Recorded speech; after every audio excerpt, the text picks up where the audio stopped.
Footage বিশ্লেষণ করে সন্দেহভাজন এক ব্যক্তিকে শনাক্ত করেছে পুলিশ। সিসিটিভির ফুটেজ থেকে ত্রয়োদশ জাতীয় সংসদ নির্বাচনে সম্ভাব্য স্বতন্ত্র প্রার্থী ও ইনকিলাব মঞ্চের আহ্বায়ক শরীফ ওসমান বিন হাদিকে গুলি করার ঘটনায় সন্দেহভাজন একজনকে শনাক্ত করেছে পুলিশ। বলা হচ্ছে, ওই ব্যক্তির নাম ফয়সাল করিম মাসুদ ওরফে দাউদ খান। এই ব্যক্তিকে তার পরিচয় কি তা নিয়ে কৌতূহল তৈরি হয়েছে। খোঁজ নিয়ে জানতে পেরেছে, ফয়সাল করিম নামের এই ব্যক্তি কার্যক্রম নিষিদ্ধ আওয়ামী লীগের ভাতৃপ্রতিম সংগঠন ছাত্রলীগের রাজনীতির সঙ্গে জড়িত ছিলেন।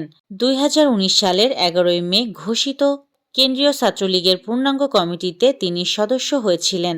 তার পুরো নাম ফয়সাল করিম দাউদ খান।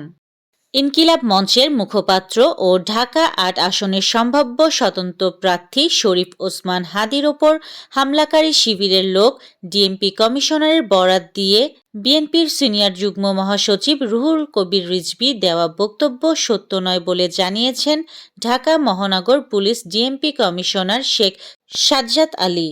শরীফ ওসমান বিন হাদির ওপর হামলার প্রেক্ষাপটে বিএনপি, জামায়াতে ইসলামী ও জাতীয় নাগরিক পার্টির নেতাদের ডেকে নিয়ে ঐক্যবদ্ধ থাকার আহ্বান জানিয়েছেন প্রধান উপদেষ্টা অধ্যাপক মোহাম্মদ ইউনূস। ক্ষমতাচ্যুত শক্তি নির্বাচন বানচাল করতে চাইছে বলে দলগুলোকে সতর্ক করেছেন তিনি। দলগুলোর নেতারাও প্রধান উপদেষ্টাকে প্রতিশ্রুতি দিয়েছেন, ষড়যন্ত্র ঠেকাতে তারা দ্বন্দ্ব ভুলে এক থাকবেন।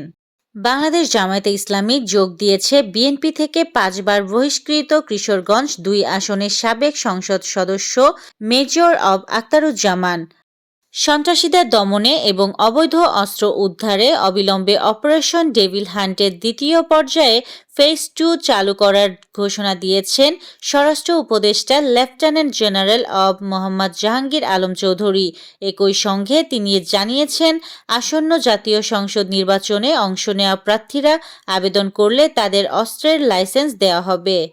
দীর্ঘ 17 বছরের নির্বাসিত জীবনের অবসান ঘটিয়ে অবশেষে 25 ডিসেম্বর দেশের মাটিতে পা রাখতে যাচ্ছেন বিএনপির ভারপ্রাপ্ত চেয়ারম্যান তারেক রহমান। সাম্প্রতিক সময়ে কৃষ্ণসাগর অঞ্চলে বেশ কয়েকবার হামলা চালানো হয়েছে। ইউক্রেনের ওডেসা বন্দরে রাশিয়ার বিমান হামলায় একটি তুর্কি মালিকানাধীন জাহাজ ক্ষতিগ্রস্ত হয়। এর বিরুদ্ধে কড়া প্রতিক্রিয়া জানিয়েছেন তুরস্কের president Recep Tayyip Erdogan. Oman উপসাগরে অবৈধ জ্বালানি বহনের অভিযোগে একটি তেলবাহী ট্যাংকার জব্দ করেছে ইরান। শনিবার ইরানি গণমাধ্যমের প্রতিবেদনে বলা হয়েছে, জাহাজটিতে ভারত, শ্রীলঙ্কা ও বাংলাদেশের মোট 18 জন ক্রু সদস্য ছিলেন। চড়া দামে টিকিট কিনেও লিওনেল মেসিকে দেখতে না পাওয়ায় ফুটবলপ্রেমীরা ক্ষুব্ধ হয়ে ওঠেন। গ্যালারির চেয়ার ভেঙে মাঠে ছুটতে শুরু করেন ক্ষুব্ধ ফুটবলপ্রেমীরা। মাঠে পড়তে শুরু করে বোতল। ইস্পাহানি প্রথম আলো তৃতীয় আন্তঃবিশ্ববিদ্যালয় ফুটবলের ফাইনালে আমেরিকান ইন্টারন্যাশনাল ইউনিভার্সিটি বাংলাদেশ প্রতিপক্ষ গণবিশ্ববিদ্যালয়। 15 ডিসেম্বর বেলা 2:30টায় ঢাকার জাতীয় স্টেডিয়ামে ফাইনালে মুখোমুখি হবে দল দুটি।